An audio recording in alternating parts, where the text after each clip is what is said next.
ایک امام کی قیادت میں سب کا ایک ساتھ رکوع و سجود کرنا حسن ترتیب کا اعلیٰ نمونہ پیش کرتا ہے۔ رمضان کے مقدس مہینے میں روزے رکھنا، سحر سے لے کر افطار تک کچھ نہ کھانا پینا ہمیں نظم و ضبط کا پیغام دیتا ہے۔ حج کا فریضہ بھی خاص ایام میں انجام پاتا ہے۔ مختلف ممالک سے تعلق رکھنے والے لاکھوں مسلمانوں کا ایک ہی لباس میں ہونا ہمیں نظم و ضبط کا احساس دلاتا ہے۔ نبی کریم صلی اللہ علیہ وسلم نظم و ضبط کو بہت اہمیت دیتے تھے۔ آپ صلی اللہ علیہ وآلہ وسلم جب نماز کے لیے کھڑے ہوتے تو سب سے پہلے صفیں سیدھی کرواتے۔ آپ صلی اللہ علیہ وسلم فرماتے تھے، صفیں سیدھی کرو، صفیں ٹیڑھی مت بناؤ ورنہ اللہ تمہارے دلوں کو ٹیڑھا کر دے گا۔ ٹھیک ہے، نبی پاک صلی اللہ علیہ وسلم کا فرمان ہے۔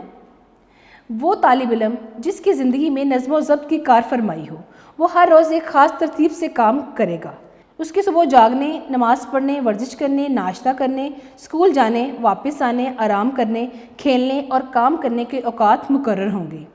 نظم و ضبط کی وجہ سے اسے امتحان میں کوئی پریشانی نہیں ہوگی۔ اس کے برعکس ایک ایسا طالب علم جس کی زندگی میں نظم و ضبط نام کی کوئی شے نہ ہو، جس کے جاگنے، پڑھنے، کھیلنے، گھر کا کام کرنے اور ٹی وی دیکھنے کے اوقات مقرر نہ ہوں، امتحان کے وقت سخت پریشان ہو جاتا ہے۔ یہاں ہم کھیل کے میدان کی مثال بھی پیش کرتے ہیں۔ وہ ٹیم جو بہتر نظم و ضبط کا مظاہرہ کرتی ہے، جس کے کھلاڑی ٹیم کے مفاد کو اپنی ذاتی مفاد پر ترجیح دیتے ہیں اور وہ ہمیشہ کامیاب اور سرخرو رہتی ہے۔ اس کے برعکس نظم و ضبط سے محروم ٹیم کے مقدر میں شکست لکھ دی جاتی ہے۔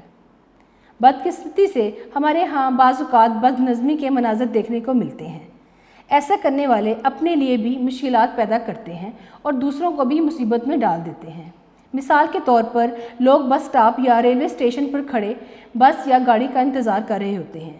جو ہی بس یا گاڑی آتی ہے، ہر کوئی اس میں داخل ہونے کی کوشش کرتا ہے۔ ہر کوئی گاڑی میں سب سے پہلے سوار ہونا چاہتا ہے۔ بحث و تکرار ہوتی ہے، دھکم پیل ہوتی ہے۔ اگر یہ لوگ آپس میں الجھنے کی بجائے نظم و ضبط سے کام لے کر قطار بنا لیتے تو کتنی آسانی ہوتی۔ دنیا کے عظیم لوگوں کی زندگی کا جائزہ لیں تو ہمیں معلوم ہوگا کہ ان عظیم ہستیوں نے نظم و ضبط کو سختی سے اپنائے رکھا۔ نظم و ضبط کی اس پابندی کے باعث انہیں کامیابیاں ملیں۔ ہمارے عظیم قائد اعظم محمد علی جناح رحمۃ اللہ علیہ کی زندگی نظم و ترتیب کی بہترین مثال ہے۔ آپ نے اپنے ایک فرمان میں اتحاد اور ایمان کے ساتھ جس تیسری بات پر زور دیا ہے وہ یہی نظم و ضبط ہے۔ ہمیں قائد اعظم کے اس فرمان پر دل و جان سے عمل کرنا چاہیے۔ اگر ہم اتحاد، ایمان اور نظم و ضبط کو اپنا رہنما بنا لیں تو آج بھی ہم اپنا کھویا ہوا وقار اور عزت پا سکتے ہیں۔ یاد رکھیے، اگر ہم خود کو کامیاب انسان دیکھنا چاہتے ہیں اور اپنے پیارے وطن پاکستان کو ترقی کے راستے پر گامزن دیکھنے کی خواہش رکھتے ہیں تو ہمیں ہر حال میں قانون کی عملداری کو یقینی بنانا ہوگا، یعنی کہ قانون کی پابندی کرنی ہوگی۔ ہمیں قانون کی پاسداری کرنی ہوگی۔ ہمیں زندگی کے ہر مرحلے پر نظم و ضبط کا ثبوت دینا ہوگا۔ ٹھیک ہے بیٹا، امید کرتی ہوں کہ آپ کو میری جو یہ ریڈنگ ہے جو میں نے کی ہے یہ آپ کو سمجھ آ گئی ہوگی اور آپ اس کو اچھی طرح سمجھیے گا۔ اب ہم اس کے مشقی سوالات کی طرف آتے ہیں۔ اپنے نوٹس کا صفحہ نمبر 16 کھولیے۔ جی، نظم و ضبط، مشقی سوالات۔ سوال نمبر 1 ہے، نظم و ضبط کا کیا مفہوم ہے؟ جواب دیکھیے، نظم و ضبط دو لفظوں نظم اور ضبط کا مجموعہ ہے۔ یہ دونوں عربی زبان کے لفظ ہیں۔ نظم کے معنی ہیں لڑی میں پرونا اور ترتیب دینا، جبکہ ضبط کے معنی ہیں رکاوٹ۔ اس کا مطلب یہ ہوا کہ اپنے کاموں میں کسی قانون اور قاعدے کی پابندی کرنے کا نام نظم و ضبط ہے۔ سوال نمبر 2 دیکھیے، نظم و ضبط کی پابندی کرنے کے کیا فائدے ہیں؟ جی، جواب دیکھیے، جو لوگ نظم و ضبط کی پابندی کرتے ہیں ان کی زندگی اصول و ضوابط کے مطابق گزرتی ہے۔ ان کے ہر کام میں سلیقہ اور ترتیب نظر آتی ہے، انہیں کوئی پریشانی نہیں ہوتی۔ سوال نمبر 3، نظم و ضبط کا خیال نہ رکھنے کا کیا نقصان ہوتا ہے؟ جواب دیکھیے، جو لوگ نظم و ضبط کا خیال نہیں رکھتے ان کی زندگی بے سلیقہ اور بے ترتیب گزرتی ہے۔ ان کی زندگی میں کسی قاعدے یا قانون کی پابندی نظر نہیں آتی۔ نظم و ضبط کا خیال نہ رکھنے سے ان کی زندگی بے سکونی اور انتشار کا شکار ہوتی ہے۔